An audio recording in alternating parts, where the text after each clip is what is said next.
Children and screens are probably my deepest area of expertise.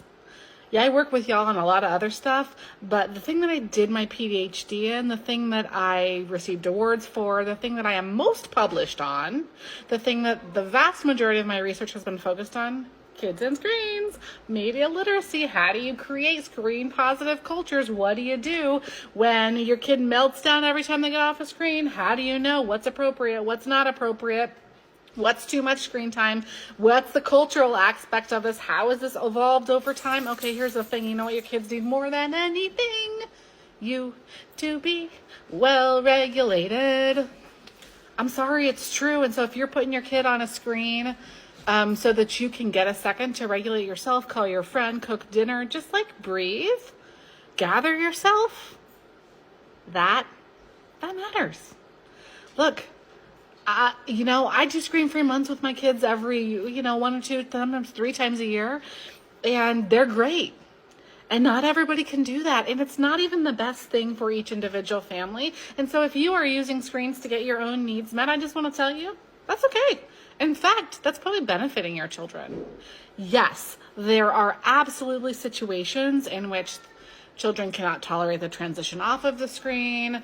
Children are viewing things that are not appropriate. Children are spending hours and hours on a screen. I want to work on that with you. And I also want you to know that we don't need to shame each other or cut down communication or not talk to each other just because somebody is using more screens than you. You don't know what's going on in their life.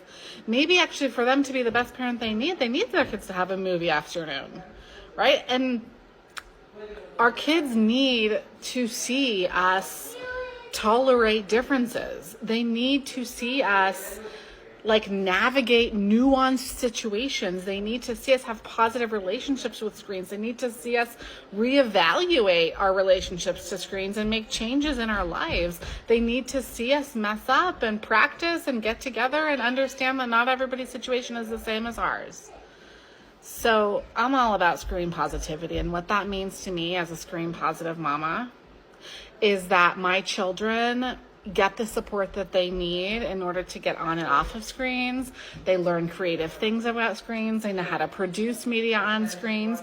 Ideally, I would love to be able to co-watch and co-play and co-game everything with my kids, but sometimes I need to use screens in order to make dinner because I need to be able to hear myself think for a second. And you know what? That's really important for my kids too, because what that means is that when we actually do sit down together, they're getting a super regulated, kind, present mom, and my kids just got home. So make sure you're following. Let's talk some more about kids and screens later tonight.